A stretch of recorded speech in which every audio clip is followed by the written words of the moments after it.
ගීරිදා මේරිදා වාගෙන වන්න අනේ සර් අද පොඩ්ඩක් කලින් යවන්න. ඈගේ සිතුම් මාගේ පැතුම් සුන්නෝ කරන්න අද හවසට ඈ එනවා මාව බලන්න.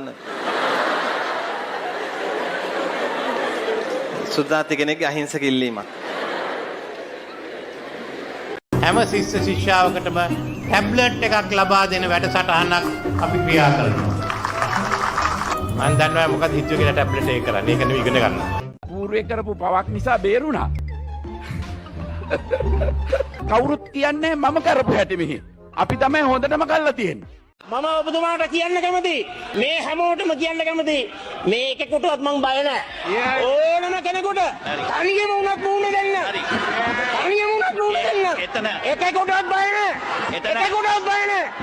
පුළුවන් නම් කියනවා. පුළුවන් නම් කියනවා. පුළුවන් නම් කියනවා. එතන රීටි ප්‍රශ්නයක් නෑ. මම කිව්වේ යනවා නම් දෙන්නත් එක්කම යන්. එදා මම දෙන්නත් එක්කම යන්න එකඟ වෙච්ච ගමන එතුමාද තනියම ගිහිල්ලා තියෙනවා.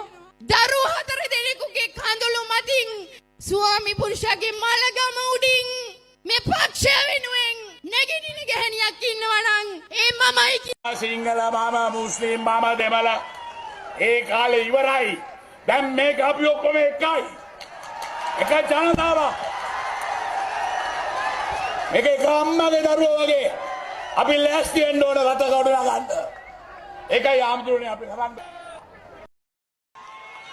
අනම් මනම් වානා අනුර රනිල් වානා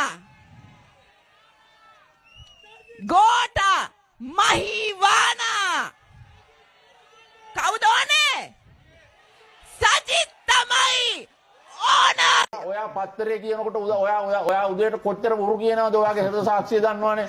ඔයා පත්තරේ කියනකොට කොච්චර මිනිසුන්ට මඩ ගහනවද? ඔයා පත්තරේ කියනකොට කොච්චර නිନ୍ଦා අපහාස කරනවද? හරිද? මේ බුදුදහම අනුව ඔයා කරගන්න පව එසේ මෙසේ පවන්නේ මං කිව්වා කියලා හිතාගන්න. ජනාධිපතිතුමා මේවත් ඔබතුමා මේ ඒක මේ පුද්ගලික වරන් තියෙන බව පේන්නේ. Generative artificial intelligence, computing power, smarter devices, datafication, artificial intelligence and machine learning, extended reality, digital trust, 3D printing, genomics, new energy, solutions, robotic process automation, edge computing, quantum computing, virtual reality. දැන් සමහර අය කියන මේකේ මට බලය තිබ්බලු. ගරු කතානායකතුමනි මේකේ බලය තිබ්බනම් මේ ඉස්සරහා අපේලිය ගොඩක් අය හිරගෙදර. මම කියනවා මේකේ මට බලය තිබුණා නම් ගරු කතානායකතුමා මම දන්නවා. මේ අය කොහොමද ජීවත් වුනේ? දේපල එක්රැස් කරගත්තේ? ධනෙ එක්රැස් කරගත්තේ කොහොමද කියලා දන්නවා. අවුරුදු 3ක් තුල මහින්ද රාජපක්ෂට පුළුවන් වුණා මේ රටේ අවුරුදු 27ක් තිබිච්ච ත්‍රස්තවාදය නැති කරලා දාන්න.